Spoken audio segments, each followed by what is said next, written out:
Hello everyone, welcome back to my channel and welcome to a brand new blog. আশা করি তোমরা সবাই খুব ভালো আছো এবং আমিও খুব ভালো আছি। তো আজকে হচ্ছে গ্যাংটকে প্রথম দিন আমাদের সন্ধ্যাবেলা।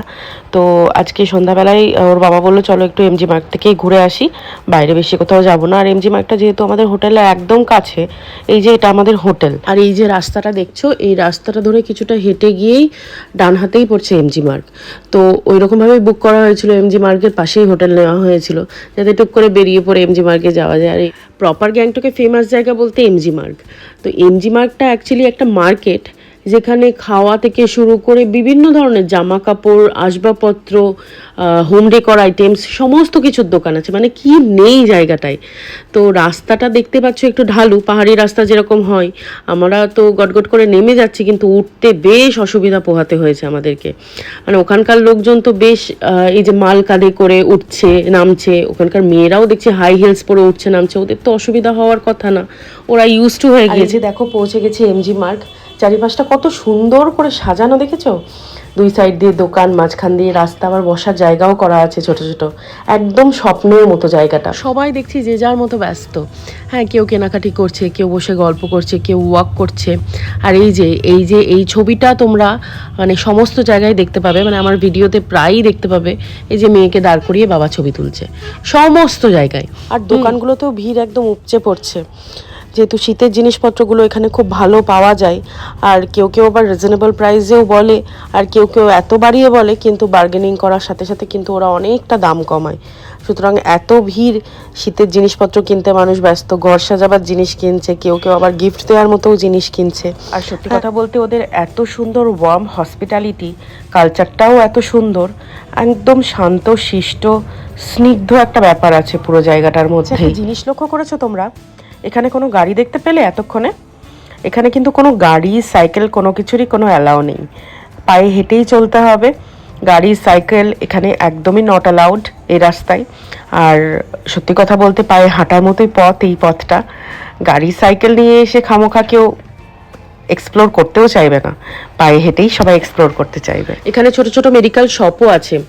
আগের দিন ট্রেনে আমার হঠাৎ করে এত কাশি শুরু হয়েছিল, গোটা রাত তো ঘুমোতে পারিনি। তো আজকে সারাদিনও কাশি নিয়ে ভীষণ ভুগছি। তো একটা মেডিকেল শপ দেখে আবার একটা সিরাপও নিলাম আমি। হাঁটতে হাঁটতে এবার আমাদের সত্যিই খুব খিদে পেয়ে গিয়েছে। কল্যাণ বলল চলো একটু কিছু খাই।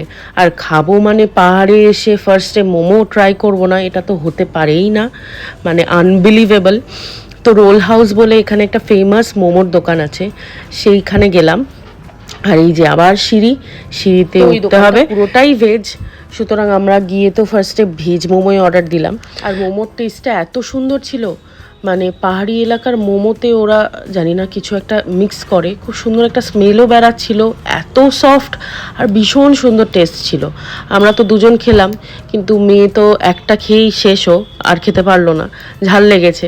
তো আর গেলই না ওই দিকে থেকে। বেরিয়ে আসার পর এখন বলছে আমার খিদে পেয়েছে, আমি ডোনাট খাবো। এখন ডোনাটের দোকান আমি কোথায় খুঁজবো, তবে ওই খুঁজে বের করেছে, একটা সেকেন্ড ফ্লোরে দোকান ছিল, ওখানেই বলছে ওখানে ডোনাট খাবো চলো। তো ওখানে নিয়ে গেলাম ওকে, ওর বাবা নিচেই বসেছিল, ওখানে নিয়ে গিয়ে ডোনাট খাওয়ালাম। আমি একটা আমার জন্য ক্যাপাচিনো অর্ডার দিলাম। আর ডোনাটটা ওখানকার এত সুন্দর, ওরা হালকা একটু গরম করে দিয়েছিল। আমি ডোনাট অনেক জায়গায় খেয়েছি, নিজে তো অর্ডার দিয়ে খাওয়া হয় না, ওর সোর্সেই খাওয়া হয়। ওই বলে ডোনাট খাবো, সেখান থেকে আমি টেস্ট করি। এত সুন্দর ডোনাট, মানে আমার মুখে লেগে আছে।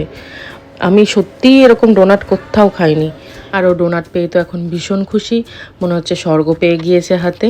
ওকে আর কোনো কিছুতেই ডাকাও যাচ্ছে না, সাড়াও পাওয়া যাচ্ছে না। আর কফিটা খুব একটা ভালো ছিল না, আমি পুরোটা সেরকমভাবে খেতেও পারিনি।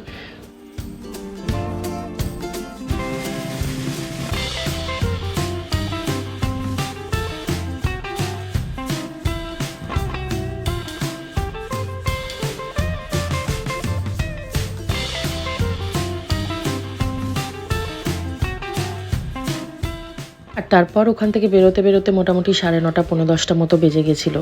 আর যেহেতু পাহাড়ি এলাকা, দোকানপাট তাড়াতাড়ি বন্ধ হয়ে যায়। সামনেই একটা রেস্টুরেন্ট খোলা ছিল, ওখানে লাইভ পারফরমেন্স হচ্ছিল, গান বাজনা হচ্ছিল। তো ওখানে ঢুকলাম, কিছুক্ষণ গান শুনতে শুনতে তারপরে ডিনারের টাইম হয়ে গিয়েছিল। তো ডিনারও অর্ডার দেওয়া হলো, হালকা পাতলা খাবারই অর্ডার দেওয়া হয়েছে, কারণ তিনজনারই পেট ফুল আছে, খেতে সেরকম কিছু পারবো না সেই জন্য। তো চলো আমরাও ডিনারটা করে নিই আর ভিডিওটাও এখানে শেষ করছি। আর আমার এই ভিডিওটা যদি ভালো লেগে থাকে অবশ্যই একটা লাইক, কমেন্ট, শেয়ার আর চ্যানেলটাকে সাবস্ক্রাইব করে দিও। তোমাদের সবার সাথে দেখা হবে পরের ব্লগে। সবাই ভালো থেকো, সুস্থ থেকো।